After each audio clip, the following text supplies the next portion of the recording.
रेणुका स्वामी एक 33 साल का युवा चित्रदुर्ग कर्नाटक में रहने वाला एक आम नागरिक था और यहाँ वो अपने परिवार के साथ रहता था, जिसकी बस 1 साल पहले ही शादी हुई थी।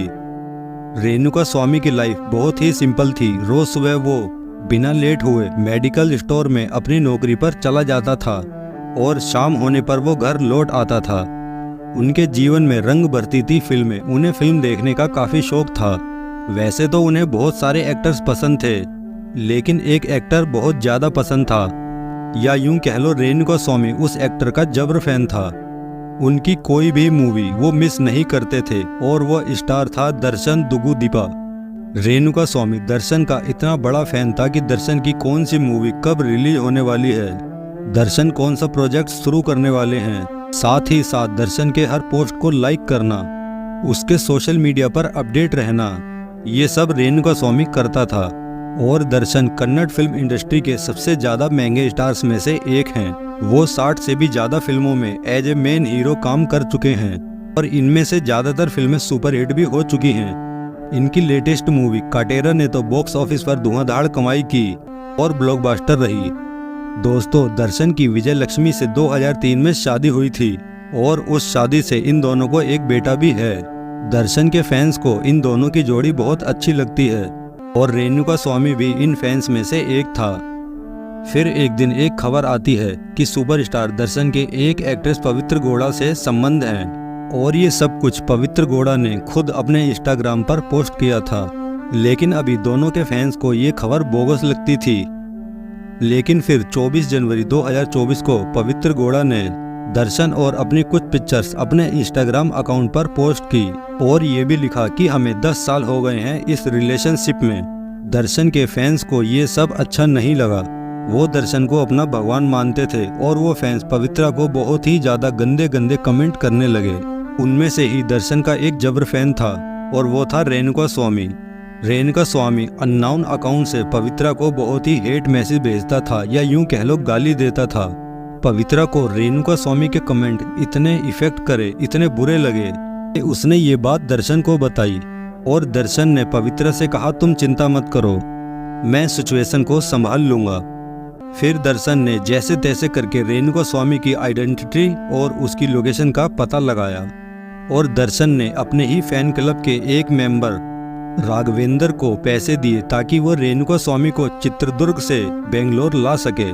फिर राघवेंद्र ने रेणुका स्वामी को कांटेक्ट किया और कहा कि दर्शन तुमसे मिलना चाहते हैं क्योंकि तुम उनके इतने बड़े फैन हो, और दर्शन ने ये नोटिस कर लिया है। रेणुका स्वामी ने ये सब सुना तो उसकी खुशी का कोई ठिकाना ना रहा। उसका भगवान, उसका आइडियल उससे मिलना चाहता है। फिर रेणुका स्वामी राघवेंद्र से मिला और उसके साथ चल पड़ा सुपरस्टार दर्शन से मिलने। अब राघवेंद्र रेणुका स्वामी को एक प्लॉट पर ले गया और ये प्लॉट था दर्शन के किसी दोस्त का। रेणुका स्वामी उस प्लॉट को देख रहा था कि ये क्या जगह है। तभी अचानक से रेणुका स्वामी पर हमला होता है। राघवेंद्र के कुछ साथी भी वहां मौजूद होते हैं। वो सब मिलकर रेणुका स्वामी के हाथ बांध देते हैं और उसे सुबह से शाम तक मारते हैं। फिर शाम को वहां दर्शन पहुंच जाता है अपने कुछ साथियों के साथ और थोड़ी देर बाद वहां पवित्रा भी पहुंच जाती है। उन दोनों को देखकर रेणुका स्वामी थोड़ा बहुत समझ जाता है कि अब वह बहुत बड़ी मुसीबत में फंसने वाला है और ये सब उसके साथ क्यों हो रहा है। तभी दर्शन उसे बेल्ट से मारता है, पवित्रा उसे चप्पल से मारती है, उसे लकड़ियों से मारा जाता है, उसे इलेक्ट्रिक शॉक दिए जाते हैं। उसके प्राइवेट पार्ट पर भी मारा गया था। कई जगहों पर उसकी स्किन निकली हुई थी, उसके कान काटे गए थे, उसका जबड़ा तोड़ा गया था। रेणुका के शरीर पर कई सारे फ्रैक्चर थे। उसके शरीर पर 15 जानलेवा इंजरीज थी। दर्शन और उसके साथियों ने रेणुका स्वामी को इतना मारा, इतना टॉर्चर किया कि वो इस टॉर्चर को झेल नहीं पाया और उसकी मृत्यु हो गई। अब दर्शन ने राघवेंद्र को 30 लाख रुपए दिए और कहा इसकी बॉडी को ठिकाने लगा दो। फिर 9 जनवरी 2024 की सुबह सुमनल्ली के एक बिल्डिंग के वॉचमैन की नज़र पास के ही एक स्ट्रॉन्ग वाटर ट्रेन पर पड़ी। वॉचमैन पास गया और देखा कुछ कुत्ते एक आदमी के शरीर को चबाने की कोशिश कर रहे हैं और उसने पुलिस वालों को वहां बुलवा लिया और ये केस आगे बढ़ना शुरू हो गया। तहकीकात शुरू हो गई थी, लेकिन 10 जून की सुबह 3 लोग पुलिस स्टेशन पहुंचते हैं और कहते हैं कि रेणुका स्वामी को हमने मारा है उनके नाम थे राघवेंद्र, कार्तिक और केशव मूर्ति। फिर पुलिस सर्चिंग करती है और इन तीनों की कॉल रिकॉर्ड निकालती है। उससे ये पता चलता है कि जब रेणुका स्वामी की वारदात हुई थी उस वक्त ये तीनों एक नंबर से बेर बेर जुड़ते थे और फिर उस नंबर की डिटेल निकाली गई तो पुलिस वाले शॉक्ड हो गए। वो नंबर था कन्नड़ सुपरस्टार दर्शन का। फिर उन्होंने तहकीकात और बढ़ा दी और मामले की तह तक पहुंचे।